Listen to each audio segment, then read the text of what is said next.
여러분, 오늘은 아주 중요한 이야기 하나를 차분하게 나눠보려고 합니다. 혹시 이런 생각 해보신 적 있으십니까? 나는 분명히 열심히 모았고 남들처럼 연금 계좌도 만들어 두었는데 왜 누구는 세금을 적게 내고 누구는 같은 돈으로도 세금을 더 많이 내는 걸까? 왜 어떤 사람은 연금이 노후를 편안하게 받쳐주는데 어떤 사람은 막상 돈이 필요할 때 꺼내지도 못하고 세금까지 더 내게 되는 걸까? 이 질문의 답은 생각보다 투자 실력에 있지 않습니다. 수익률 계산에 있지도 않습니다. 더 비싼 금융상품을 아느냐 모르느냐에 있는 것도 아닙니다. 의외로 답은 아주 단순합니다.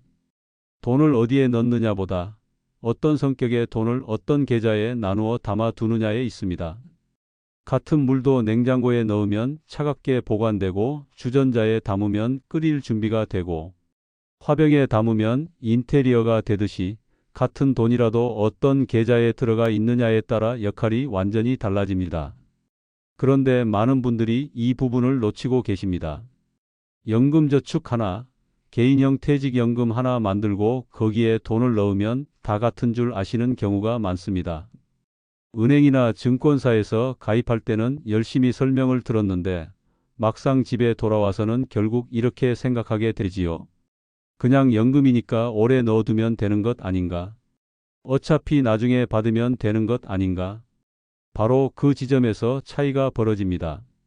연금저축과 개인형 퇴직연금은 이름은 비슷하지만 성격이 다릅니다.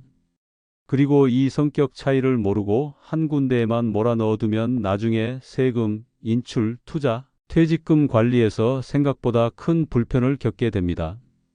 반대로 이 차이를 잘 이해하고 계좌를 목적별로 나누어 두면 특별히 돈을 더 버는 것이 아니어도 세금을 줄이고 급한 상황에 대응하고 노후 자금을 더 오래 지킬 수 있습니다. 오늘 제가 말씀드릴 핵심 결론을 먼저 드리겠습니다.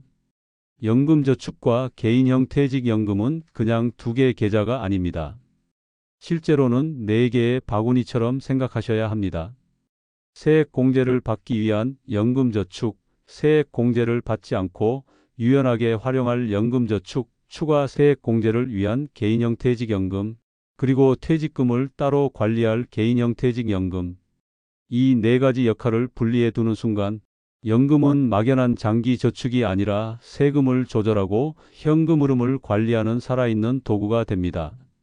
오늘 이 시간에는 바로 그 네 가지 구조를 아주 쉽게, 천천히, 그리고 실생활에 바로 연결할 수 있도록 풀어드리겠습니다. 복잡한 금융 용어는 최대한 걷어내고 집안 살림을 나누어 관리하듯 익숙한 감각으로 설명드릴 테니 편안하게 따라오시면 됩니다. 먼저 가장 첫 번째 질문입니다. 왜 굳이 계좌를 나누어야 할까요? 많은 분들이 이렇게 말씀하십니다. 돈은 어차피 내 돈인데 계좌를 여러 개 만들면 더 번거로운 것 아닌가? 그냥 한 계좌에 모아두면 관리도 쉽고 보기에도 편한 것 아닌가? 얼핏 들으면 맞는 말 같습니다. 그런데 연금은 일반 입출금 통장이나 적금 통장과 다릅니다. 연금은 넣는 순간부터 세금의 규칙이 따라붙고 꺼낼 때도 규칙이 다르며 돈의 출처에 따라서도 성격이 달라집니다. 쉽게 말해 같은 돈처럼 보여도 실은 서로 다른 규칙을 가진 돈들이 한 통장 안에 같이 들어와 있는 셈입니다. 가장 대표적인 차이부터 보겠습니다. 연금저축은 필요할 때 일부 인출이 가능합니다. 물론 무조건 마음대로 아무 때나 아무 세금 없이 빼는 것은 아니지만 구조상 일부 인출이라는 기능이 존재합니다. 그런데 개인형 퇴직연금은 다릅니다. 보통은 일부만 꺼내는 것이 어렵고 계좌 전체를 정리해야 하는 상황이 발생합니다. 이 차이는 평소에는 잘 안 느껴집니다. 하지만 막상 병원비가 필요하거나 자녀 결혼 자금이 급하게 부족하거나 예상치 못한 생활비 공백이 생기면 그때부터 차이가 뚜렷해집니다. 내 돈인데도 어디에 담겨 있느냐에 따라 지금 당장 쓸 수 있는 돈인지 아니면 손도 못 대는 돈인지가 갈리기 때문입니다. 두 번째 차이는 세액공제입니다. 연금저축은 일정 금액까지 세액공제를 받을 수 있고 개인형 퇴직연금까지 함께 활용하면 전체 공제 한도를 더 넓힐 수 있습니다. 이것은 단순히 연말정산 때 조금 돌려받는 정도의 의미가 아닙니다. 매년 반복되는 환급이기 때문에 시간이 길어질수록 차이가 누적됩니다. 그런데 이 혜택도 계좌를 어떻게 쓰느냐에 따라 극대화되기도 하고 흐지부지 사라지기도 합니다. 세 번째 차이는 돈의 출처입니다. 내가 월급에서 아껴서 넣는 돈과 회사를 그만둘 때 받는 퇴직금은 세금 성격이 다릅니다. 그런데 이것을 한 계좌에 섞어두면 나중에 인출할 때 계산이 까다로워질 수 있습니다. 원래는 분명히 목적이 달랐던 돈인데 한데 섞이는 순간 받는 방식과 세금 계산도 복잡해집니다. 그래서 계좌를 나눈다는 것은 괜히 복잡하게 만들자는 뜻이 아닙니다. 오히려 반대입니다. 나중에 복잡해질 일을 미리 단순하게 만들어 두는 작업입니다. 팝솥에 넣을 쌀과 냉동실에 넣을 고기를 처음부터 나누어 두는 것처럼 나중에 꺼낼 때 헷갈리지 않게 하자는 것입니다.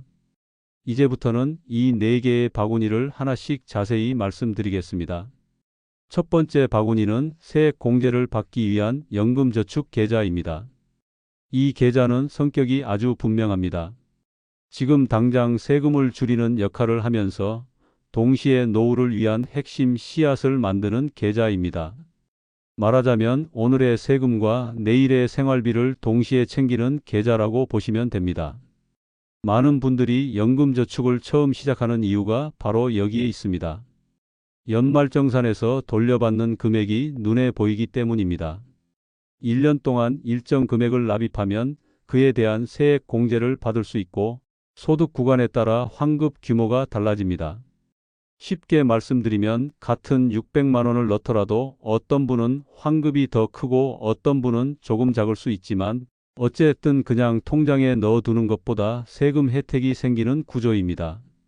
이 점이 왜 중요할까요? 대부분 사람들은 저축을 하면 미래를 위해 오늘을 참는 일이라고 생각합니다. 그런데 세액 공제용 연금저축은 조금 다릅니다. 미래를 위해 돈을 묶어두는 대신 현재에도 보상을 받습니다. 바로 세금 환급이라는 형태로 말입니다. 그래서 이 계좌는 심리적으로도 중요합니다. 돈이 묶이는 대신 지금 당장 체감되는 이익이 생기기 때문입니다. 하지만 이 계좌는 가장 분명한 규칙도 가지고 있습니다. 이 계좌에 넣는 돈은 쉽게 손대지 않아야 합니다. 왜냐하면 세액 공제를 받았다는 것은 세금 혜택을 먼저 받아갔다는 뜻이기 때문입니다. 다시 말해 국가는 여러분에게 이렇게 말한 셈입니다. 이 돈을 노후 자금으로 쓰겠다면 내가 지금 세금을 좀 덜 받겠다. 대신 중간에 용도를 바꾸면 그 혜택은 다시 조정하겠다.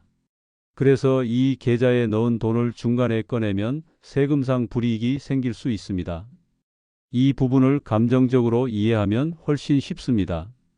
예를 들어 누군가 여러분에게 말합니다. 이 돈은 여행 경비로 쓰지 말고 부모님 병원비로 꼭 아껴두세요. 그러면 내가 지금 보태드리겠습니다. 그런데 나중에 그 돈을 다른 데 써버리면 어떻게 되겠습니까? 처음 약속했던 지원의 이유가 사라지게 됩니다. 세액 공제도 비슷합니다. 노후용으로 쓰겠다고 하니 혜택을 준 것인데 중간에 다른 용도로 꺼내버리면 다시 정산이 들어가는 것입니다. 그래서 세액 공제용 연금저축 계좌에 넣는 돈은 원칙적으로 이렇게 생각하시면 됩니다. 당장 안 써도 되는 돈, 중간에 빼지 않아도 되는 돈, 오래 가져갈 마음이 있는 돈. 이 세 가지 조건이 맞는 돈만 넣는 것이 좋습니다. 만약 올해는 여유가 있어서 넣었는데 내년에는 자녀 학비가 걱정되고 또 그 다음 해에는 병원비가 생길 것 같다면 그 돈은 세액 공제용 계좌에 넣기보다 다른 바구니에 두는 편이 낫습니다. 투자 운용 방식도 이 계좌의 성격에 맞춰야 합니다.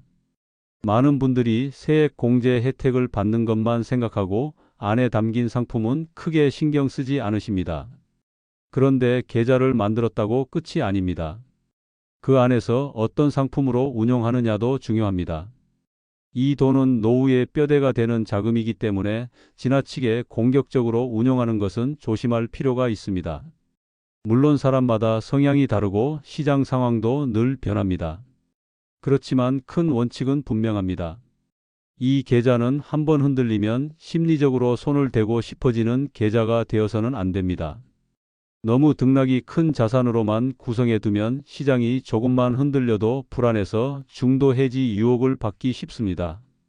그래서 채권형, 혼합형, 배당 중심, 자산 또는 생애주기형 상품처럼 상대적으로 완만한 구조를 함께 활용하는 것이 도움이 됩니다. 나이가 들수록 이 원칙은 더 중요해집니다. 젊을 때는 시장이 빠져도 회복할 시간이 있지만 은퇴를 앞두고 있거나 이미 은퇴한 이후라면 큰 변동을 견디는 일이 훨씬 버겁습니다. 그래서 이 계좌는 수익률보다도 지속 가능성과 심리적 안정감을 함께 생각해야 합니다. 오랫동안 유지할 수 있어야 진짜 좋은 계좌입니다. 이제 두 번째 바구니로 넘어가겠습니다. 두 번째는 세액 공제를 받지 않고 자유롭게 활용하는 연금저축 계좌입니다. 많은 분들이 여기서 놀라십니다. 아니, 세액 공제를 안 받는 연금저축이 무슨 의미가 있느냐고 묻습니다. 그런데 바로 이 부분이 전체 전략에서 아주 중요합니다. 오히려 이 바구니가 있어야 첫 번째 바구니를 지킬 수 있습니다. 연금저축의 전체 납입 가능 금액은 세액 공제를 받는 한도보다 더 큽니다. 즉, 세액 공제를 받는 몫과 세액 공제를 받지 않는 몫이 같은 계좌 안에 공존할 수 있는 구조입니다. 그런데 이것을 한 계좌에 섞어두면 나중에 머리가 복잡해집니다. 어떤 돈은 세액 공제를 받았고 어떤 돈은 안 받았는지, 인출하면 어디서 먼저 빠져나가는지, 세금은 어떻게 되는지 헷갈리게 됩니다. 그래서 아예 생각을 분리하는 것이 좋습니다. 첫 번째 계좌는 절대 건드리지 않는 노후용. 두 번째 계좌는 필요하면 활용할 수 있는 유연한 자금. 이렇게 성격을 나눠 놓으면 훨씬 명확해집니다. 두 번째 계좌의 가장 큰 장점은 세액 공제를 받지 않은 원금은 상대적으로 유연하게 쓸 수 있다는 점입니다. 쉽게 말해 이 계좌는 연금의 옷을 입고 있지만 일반 투자 계좌보다 세금 측면에서 유리하면서도 비상금 역할까지 겸할 수 있는 독특한 계좌입니다. 이 계좌가 왜 그렇게 중요할까요? 사람은 누구나 예상하지 못한 지출을 만납니다. 아무리 계획적인 분이라도 병원비, 가족 지원, 집수리 비용, 갑작스러운 생활비 공백 이런 일들을 완전히 피할 수는 없습니다. 그런데 모든 저축이 다 묶여 있으면 그 순간부터 계획은 흔들립니다. 결국 가장 먼저 손대기 쉬운 곳에 손을 대게 되고 그러다 보면 원래 노후 자금으로 지켜야 할 계좌까지 흔들리게 됩니다. 두 번째 계좌는 바로 그 일을 막아줍니다. 쉽게 말해 방파제 같은 역할입니다. 바깥에서 파도가 쳐도 첫 번째 계좌까지 바로 흔들리지 않도록 중간에서 받아주는 계좌입니다.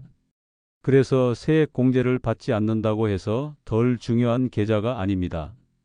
오히려 첫 번째 계좌를 지켜주는 보호막이자 동시에 투자 세제 혜택을 누릴 수 있는 실용적인 계좌입니다. 예를 들어보겠습니다. 어느 부부가 노후 준비를 시작합니다. 남편은 세액 공제 이야기를 듣고 연금저축에 돈을 넣기 시작했고 아내도 같은 생각으로 개인형 퇴직연금까지 만들었습니다. 그런데 몇 년 뒤 집 보일러가 갑자기 고장나고 병원비와 생활비가 겹치면서 목돈이 필요해졌습니다. 만약 이 부부가 세액 공제 받은 돈만 한 군데에 모아두었다면 어떻게 될까요? 중도 인출이나 해지를 고민하면서 세금상 손해까지 감수해야 할 수 있습니다. 하지만 세액 공제를 받지 않는 별도 연금저축 바구니를 마련해 두었다면 이야기가 달라집니다. 그 계좌에서 원금 범위 내로 먼저 대응하고 세액 공제용 계좌는 그대로 지킬 수 있습니다. 결과적으로 급한 상황도 넘기고 노후 설계도 망가지지 않습니다. 그리고 이 두 번째 계좌는 단지 비상금만이 아니라 투자용으로도 의미가 큽니다. 일반 과세계좌에서 투자 수익이 나면 세금이 따라 붙습니다. 그런데 연금 계좌 안에서는 과세 구조가 달라질 수 있기 때문에 장기 투자자에게 유리한 면이 있습니다. 특히 오래 보유하면서 복리로 굴릴 생각이라면 겉으로는 세액 공제를 못 받는 것처럼 보여도 실제로는 세금 이연 효과와 낮은 세율 구조가 꽤 큰 차이를 만들 수 있습니다. 그래서 두 번째 계좌는 이렇게 이해하시면 됩니다. 지금 당장 환급을 받기 위한 계좌는 아니지만 나중에 세금을 아끼고 현금 흐름을 부드럽게 만들며 첫 번째 계좌를 보호해주는 전략 계좌. 이 계좌를 두지 않으면 사람은 결국 첫 번째 계좌를 건드리게 됩니다. 반대로 이 계좌가 있으면 첫 번째 계좌는 본래 목적대로 오래 유지될 가능성이 훨씬 높아집니다. 이제 세 번째 바구니로 가보겠습니다. 세 번째는 추가 세액 공제를 위한 개인형 퇴직연금 계좌입니다. 많은 분들이 개인형 퇴직연금이라고 하면 퇴직금을 넣는 곳이라고만 생각하십니다. 맞습니다. 그 기능도 있습니다. 하지만 그것만 있는 것이 아닙니다. 개인형 퇴직연금은 세액 공제의 범위를 넓혀주는 역할도 합니다. 즉, 연금 저축만으로 채우지 못하는 세액 공제 구간을 추가로 확보할 수 있게 해주는 바구니입니다. 이 바구니가 왜 중요하냐면 사람들은 같은 절세라도 눈앞에 보이는 것만 챙기고 끝내는 경우가 많기 때문입니다.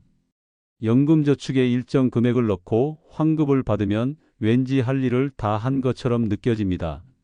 하지만 실제로는 개인형 퇴직연금을 활용했을 때 한 걸음 더 들어갈 수 있습니다.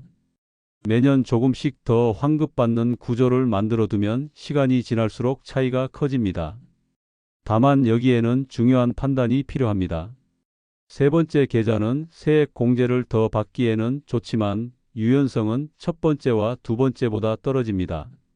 일부 인출이 쉽지 않고 계좌 구조상 더 묶이는 성격이 강하기 때문입니다. 그래서 이 계좌는 욕심을 내기보다 정확하게 역할만 맡기는 것이 좋습니다. 세액 공제를 늘리기 위한 최소한의 핵심 구간을 채우는 용도로 활용하고 지나치게 많은 돈을 넣어 유동성을 희생하지 않는 것이 바람직합니다. 쉽게 비유하면 이런 것입니다. 집에 김치 냉장고가 있으면 좋습니다. 하지만 모든 식재료를 김치 냉장고에만 넣지는 않지요. 어떤 것은 냉장실에, 어떤 것은 냉동실에, 어떤 것은 실온에 둡니다. 각각의 장단점이 다르기 때문입니다. 개인형 퇴직연금도 마찬가지입니다.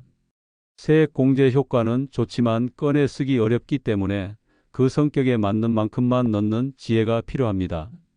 이 계좌 안의 투자 방식도 단순할수록 좋습니다. 너무 많은 상품을 넣어 복잡하게 굴리기보다는 전체 자산 배분에서 이 계좌가 맡을 역할을 정해두는 것이 좋습니다. 예를 들어 비교적 안정적인 축으로 두거나 생애 주기에 맞춘 단순한 구조를 선택하는 식입니다. 복잡해질수록 관리가 어려워지고 결국 손이 안 가게 되기 때문입니다. 또 하나 꼭 확인할 부분은 수수료입니다. 연금은 짧게 쓰는 계좌가 아니기 때문에 작은 수수료 차이도 장기적으로는 무시하기 어렵습니다. 계좌를 만들 때는 세액 공제만 보고 결정하지 말고 유지 비용이 어떤지, 운용 가능한 상품이 편한지, 모바일로 관리가 쉬운지도 같이 살피는 것이 좋습니다. 절세는 세율만으로 결정되지 않습니다. 오래 유지할 수 있는 구조인지도 중요한 부분입니다. 이제 네 번째 바구니입니다. 네 번째는 퇴직금을 따로 관리하는 개인형 퇴직연금 계좌입니다. 이 바구니는 말 그대로 퇴직금 전용 바구니라고 생각하시면 됩니다. 여기서 가장 중요한 원칙은 딱 하나입니다. 퇴직금은 개인이 따로 넣는 돈과 섞지 않는 것이 좋다는 것입니다. 왜 그럴까요? 퇴직금은 여러분이 매달 아껴서 넣은 저축과 출발선이 다릅니다. 회사 생활의 결과로 발생한 돈이고 세금 구조도 다르며 받는 방식에 따라 절세 효과도 달라집니다. 특히 퇴직금을 바로 현금으로 받는 것과 개인형 퇴직연금 계좌로 옮겨 연금처럼 나누어 받는 것은 세금 측면에서 차이가 생길 수 있습니다. 그래서 퇴직금은 그 자체로 별도의 관리 대상입니다. 많은 분들이 은퇴를 앞두고 갑자기 큰 돈이 들어오면 마음이 급해집니다. 이 돈을 예금으로 둘까? 생활비로 조금씩 써야 하나? 자녀에게 일부 도와줄까? 투자로 불릴까? 그런데 이럴수록 더 차분해야 합니다. 퇴직금은 단순한 목돈이 아니라 앞으로 10년, 20년, 길게는 그 이상을 지탱해야 할 생계 기반일 수 있기 때문입니다. 여기에 개인형 퇴직연금의 장점이 있습니다.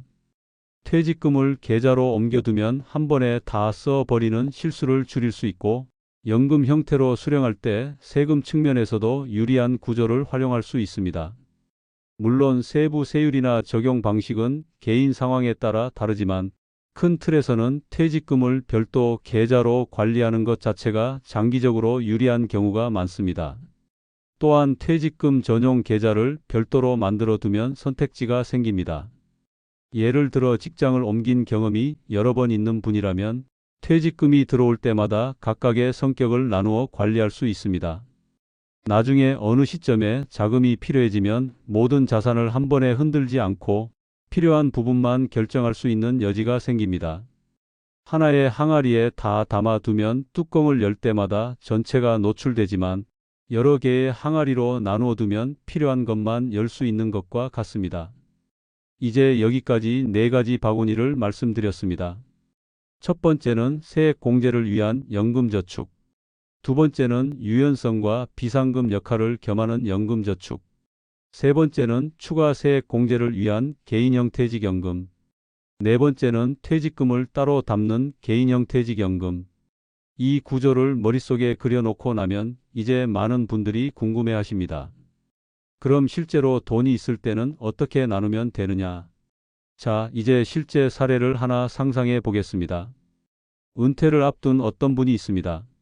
아직 소득이 있고 매달 일정 금액을 저축할 여력이 있습니다. 생활비를 쓰고 남는 돈을 그냥 예금으로 둘 수도 있고 주식 계좌에 둘 수도 있지만, 이분은 노후 준비와 절세를 함께 생각하고 싶습니다. 이때 먼저 생각할 것은 세액 공제용 연금저축입니다. 이 바구니는 가장 먼저 채우는 것이 좋습니다. 왜냐하면 세금 환급이라는 확실한 이익이 있기 때문입니다. 그 다음에는 추가 세액 공제를 위한 개인형 퇴직연금 바구니를 일정 수준까지 채웁니다. 여기까지 하면 올해 받을 수 있는 세금 혜택의 핵심 골격이 만들어집니다. 그 다음 남는 여력이 있다면 어떻게 할까요? 바로 두 번째 바구니, 자유납입연금저축으로 보냅니다.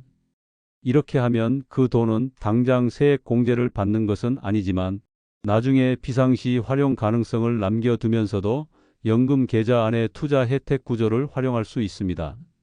그리고 은퇴 시점에 퇴직금이 발생하면 그 돈은 네 번째 바구니로 따로 넣습니다. 이렇게 하면 지금까지 모아둔 돈과 퇴직금이 서로 섞이지 않고 각각의 성격에 맞게 관리됩니다. 결국 전체 그림은 이렇게 됩니다. 지금 세금을 줄이는 돈, 필요할 때 대비하는 돈, 공제를 더 받기 위한 돈, 퇴직 후 생계 기반이 되는 돈. 이 4가지가 각각의 바구니에서 자기 역할을 하는 구조입니다. 처음엔 복잡해 보일 수 있습니다. 하지만 사실 한번 구조를 잡아놓으면 이후에는 오히려 편해집니다. 매달 자동이체만 설정해 두면 되고, 내가 왜 이 계좌를 만들었는지를 잊지 않으면 됩니다. 계좌가 많아서 어려운 것이 아니라 역할이 뒤섞여 있어서 어려운 것입니다. 역할을 나누면 관리도 쉬워집니다. 이제 마지막으로 정말 중요한 이야기를 드리겠습니다. 바로 인출 전략입니다. 많은 분들이 넣는 것까지만 신경 씁니다. 세액 공제도 받았고 계좌도 만들었고 자동이체도 해두었으니 다 끝났다고 생각합니다. 하지만 연금은 꺼낼 때 비로소 진짜 실력이 드러납니다. 같은 돈을 모아도 어떻게 받느냐에 따라 세금이 크게 달라지기 때문입니다. 연금 계좌의 인출 방식은 크게 3가지 감각으로 이해하시면 됩니다. 하나는 연금처럼 나누어 받는 방식입니다. 하나는 연금이 아닌 목돈 형태로 받는 방식입니다. 하나는 수령시기 전에 중간에 꺼내는 방식입니다. 이 셋 가운데 세금 측면에서 가장 유리한 것은 보통 연금 형태로 천천히 나누어 받는 방식입니다. 왜냐하면 제도 자체가 노후 생활비로 오래 쓰라고 설계되어 있기 때문입니다. 반대로 한꺼번에 꺼내거나 원래 의도한 시기보다 너무 이르게 꺼내면 세금이 무거워질 수 있습니다. 이 원리를 쉽게 설명해 보겠습니다. 연금 제도는 여러분에게 이렇게 말합니다. 오래 나누었으면 내가 세금을 덜 받을게요. 하지만 한 번에 가져가거나 중간에 계획을 바꾸면 원래 주려던 혜택을 줄일 수밖에 없습니다. 그래서 같은 금액이라도 받는 모양이 중요해집니다. 여기서 두 번째 바구니가 다시 힘을 발휘합니다. 세액공제를 받지 않은 자유납입원금은 상대적으로 유연하게 활용할 수 있기 때문에 은퇴 초기에 생활비가 필요할 때 먼저 완충제 역할을 할 수 있습니다. 이렇게 하면 세액공제용 자금과 퇴직금 자금을 급하게 흔들지 않고도 필요한 생활비를 만들 수 있습니다. 쉽게 말해 세금이 더 무거운 돈은 뒤로 미루고 세금 부담이 덜한 돈부터 쓰는 방식입니다. 예를 들어 은퇴 후 몇 년 동안 다른 소득이 남아 있거나 공적연금 수령 시점과 겹치는 분이라면 연금 계좌에서 너무 많은 돈을 한 번에 받는 것은 오히려 불리할 수 있습니다. 연간 수령 금액을 조절하면서 낮은 세율 구간을 유지하는 것이 중요해질 수 있기 때문입니다. 여기서 핵심은 무조건 많이 받는 것이 아니라 필요한 만큼만 계획적으로 받는 것입니다. 또한 퇴직금 전용 계좌를 별도로 둔 사람은 선택지가 더 많습니다. 생활비가 급하게 필요할 때 모든 연금 구조를 무너뜨리는 대신 어떤 바구니에서 어느 정도를 쓸지 조절할 수 있기 때문입니다. 이것이 바로 계좌를 나누는 힘입니다. 돈이 많아서가 아니라 돈을 꺼내는 순서를 설계할 수 있기 때문에 유리해지는 것입니다. 이쯤에서 오늘 내용을 한번 천천히 다시 정리해 보겠습니다. 첫 번째 바구니는 세액공제를 받기 위한 연금저축입니다. 이 계좌는 지금 세금을 줄이고 노후의 중심 자금을 만드는 역할을 합니다. 대신 쉽게 손대면 안 되는 계좌입니다. 두 번째 바구니는 세액공제를 받지 않는 자유납입연금저축입니다. 이 계좌는 비상금, 완충제, 투자용 예비자금 역할을 합니다. 첫 번째 계좌를 지켜주는 보호막 같은 존재입니다. 세 번째 바구니는 추가 세액공제를 위한 개인형 퇴직연금입니다. 이 계좌는 절세폭을 더 넓혀주지만 유연성은 떨어지므로 역할을 분명히 해서 활용하는 것이 좋습니다. 네 번째 바구니는 퇴직금 전용 개인형 퇴직연금입니다. 이 계좌는 퇴직금을 따로 관리하여 세금과 인출 계획을 더 정교하게 만들 수 있게 해줍니다. 이 네 가지를 구분하면 어떤 일이 벌어질까요? 납입 단계에서는 세액공제를 통해 세금을 줄일 수 있습니다. 운용 단계에서는 연금 계좌의 세제 장점을 활용할 수 있습니다. 인출 단계에서는 급한 돈, 생활비, 노후연금의 순서를 조절하며 세금 부담을 낮출 수 있습니다. 결국 연금은 단지 오래 묶어두는 돈이 아니라 세금과 현금 흐름과 생활의 안정성을 함께 설계하는 도구라는 뜻입니다. 마지막으로 실제로 행동으로 옮길 수 있도록 오늘 내용을 문장으로 정리해 드리겠습니다. 내 소득 구간을 먼저 확인하고 올해 세액공제를 어디까지 활용할지 정합니다. 연금저축 하나만 보고 끝내지 말고 개인형 퇴직연금까지 포함해 전체 공제 그림을 봅니다. 세액공제용 계좌에는 중간에 안 써도 되는 돈만 넣습니다. 혹시 모를 상황에 대비해서 자유납입용 연금저축 바구니를 따로 마련합니다. 퇴직금을 받게 될 때는 개인 납입금과 섞지 않고 별도 계좌로 관리합니다. 연금 계좌 안의 상품은 화려한 것보다 오래 유지할 수 있는 구조를 택합니다. 연말정산은 챙기되 황금만 보고 무리해서 납입하지는 않습니다. 은퇴 후에는 한꺼번에 받기보다 오래 나누어 받는 쪽을 먼저 생각합니다. 급할 때는 어느 계좌를 먼저 쓰는 것이 유리한지 순서를 정합니다. 그리고 무엇보다 중요한 것은 처음 구조를 잡아놓은 뒤 그 목적을 잊지 않는 것입니다. 여러분, 노후 준비는 거창한 사람만 하는 일이 아닙니다.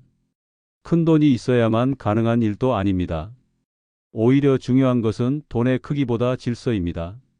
얼마를 모았느냐 못지않게 그 돈이 어디에 어떤 이름표를 달고 들어가 있느냐가 중요합니다.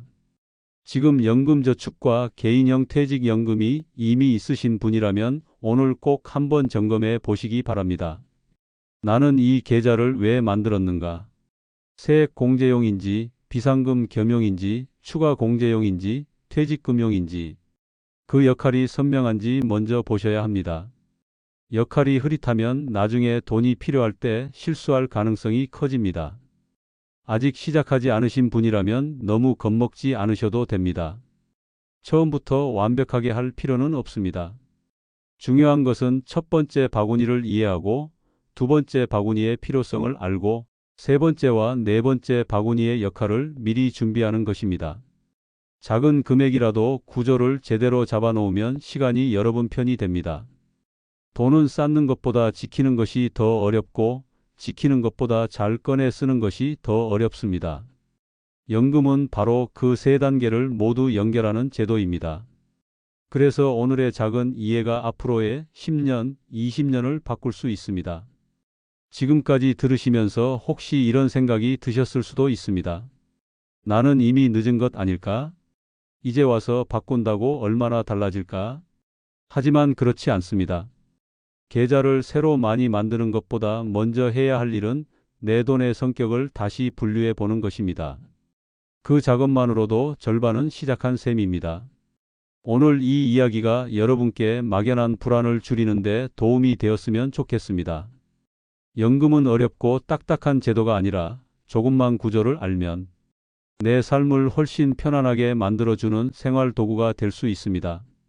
지금부터라도 내 계좌를 4개의 역할로 나누어 바라보시면 같은 돈으로도 훨씬 다른 결과를 만들 수 있습니다. 오늘 내용은 여기까지입니다. 여러분의 노후가 불안이 아니라 준비가 되기를, 세금이 억울함이 아니라 전략이 되기를 진심으로 바랍니다. 감사합니다.